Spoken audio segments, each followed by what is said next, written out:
मैं बहुत ज़्यादा हुसैन थी। जवानी के दिनों में मुझ पे ऐसा हुस्न चढ़ा के देखने वाले मुझे देखकर कुछ लम्हे तो आंखें झपकाना ही भूल जाते। शादी वाली रात मेरे शौहर भी मुझसे बहुत राज़ी हुए थे।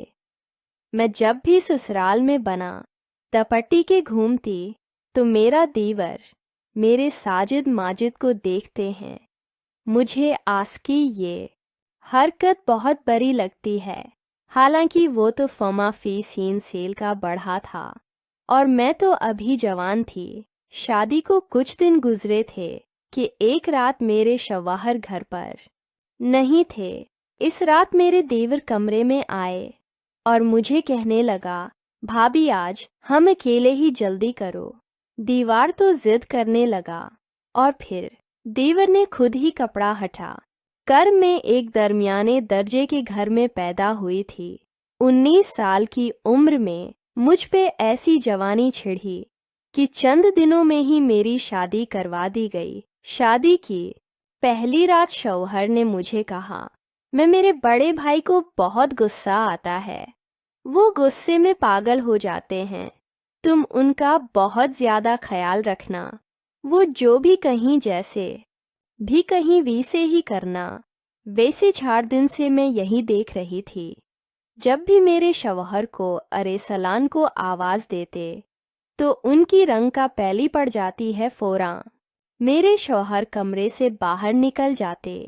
आज़ाद की बदवाज ही देखकर मेरे दिल में भी उनका बड़ा रौब चढ़ गया था।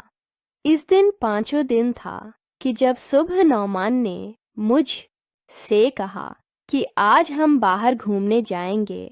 मैं बहुत खुश थी, लेकिन इस वक्त मेरे दीवर ने नौमान को पुकारा तो फौरन नौमान कमरे से बाहर चले गए। बाहर से मुझे अपने दीवर के चीखने चलाने की आवाज़ें आ रही थी। वो कह रहे थे कि 4 दिन शादी के हंगामे में गुजर गए हैं।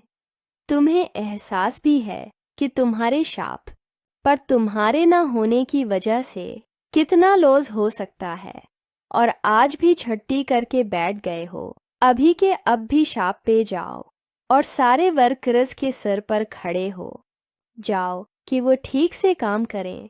तुम्हारी शादी मैंने इसलिए नहीं की कि तुम कमरे में ही घुसकर बैठे रहो, और अपनी बीवी से भी कह दो कि वो किसी के जिम्मा दारी संभाल लें। यहाँ कोई और औरत तो नहीं है जो उसके नाज निखरे उठाएगी। ये सुनकर तो मुझे बहुत गुस्सा आया था। अभी कुछ ही दिन गुजरे थे हमारी शादी को, और इन दिनों में मैं नाश्ता भी बनाकर दे रही थी, जिसमें भी मेरे दीवर कई खामियां निकाल चुके थे। लेकिन नामान ने मुझसे प्यार और मोहब्बत से यही समझा है कि भाई की बात का बुरा ना मानना। 3 दिनों में इसे सोच में अलझी रही कि देवर आखिर ऐसा क्यों है। लेकिन आज जो शोर शराबा मेरे देवर ने मचाया था, मैं तो बहुत घबरा कर रह गई थी। नौमान जब कमरे में दाखिल हुआ है तो उनका चेहरा गुस्सा हुआ था। कहने लगे कि मुआफ़ी चाहता हूँ, मुझे दुकान पर जाना पड़ेगा। मैंने कहा कोई बात नहीं, काम पहले है, बाहर हम फिर भी कभी चले जाएंगे। मैंने भी ऑथराइज नहीं किया था। नौमान तो अपनी दुकान पर चला गया था। मैं किचन में आकर अब जल्दी से बर्तन धोने लगी। शादी के तीसरे दिन ही मैंने खाना बनाया और घर के सारे काम काज भी मुझे करने पड़े। मेरे दीवर ने नौकरानी को निकाल दिया था। कहते थे कि जब बहू घर में आ गई है तो सफाई भी वही करेगी। मैंने पूरे घर की सफाई कर ली थी और थिखार कर अब मैं अपने कमरे में आराम करने के लिए जाने लगी तो मेरे दीवर ने मुझे आवाज़ दी। वो अपने कमरे में बैठे थे। मैंने सिर पे अच्छी तरह से दुपटा लिया, लेकिन पट्टा रेशमी था, इसलिए जब अपने दीवर के कमरे में गई मैंने पूछा कुछ चाहिए आपको। उन्होंने मुझे सर से पांव तक बड़े गौहर से देखा और अजीब अंदाज से अपने सूखे होंठों पर जबान फेरने लगे।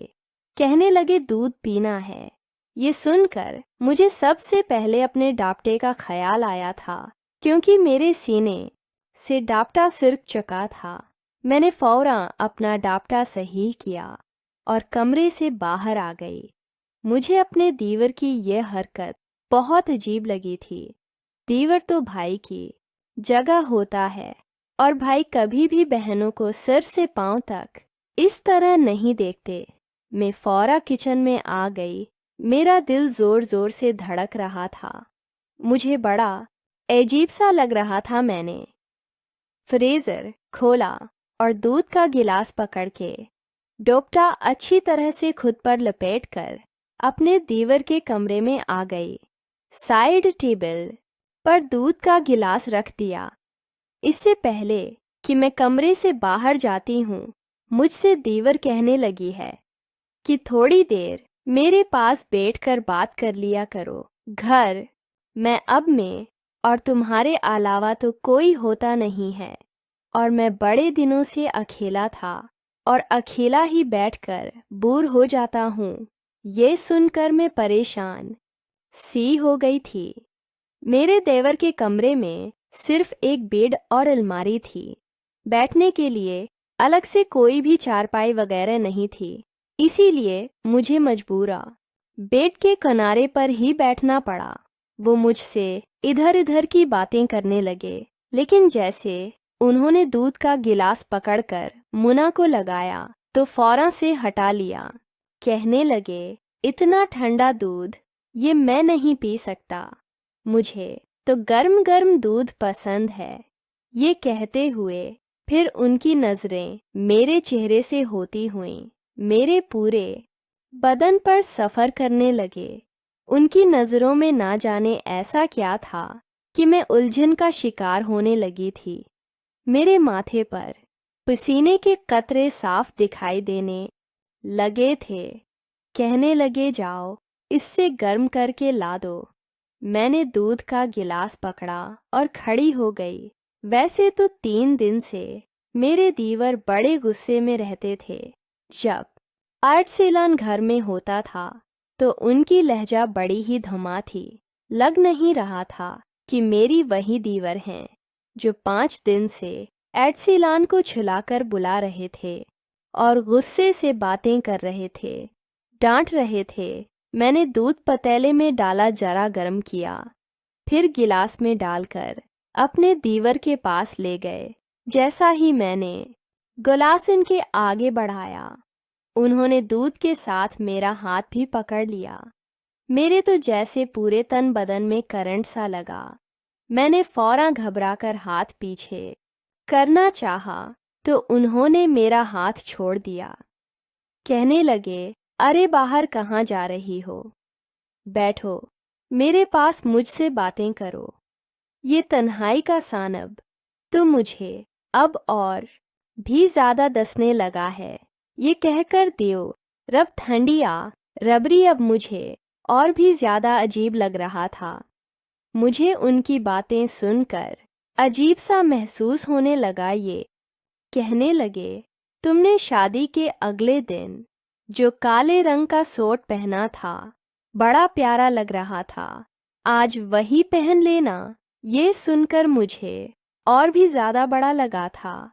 यह फरमाइश तो नौमान को मुझसे करनी चाहिए थी, न मेरे देवर को। जबकि नौमान दुकान पर जाता तो मेरा दीवार मुझे अपने कमरे में बुला लेता, मुझे अजीब नज़रों से देखता, बार बार अपने 100 के होंठों पर ज़बान फिरने लगता और फिर कहता, मुझे दूध पीना है।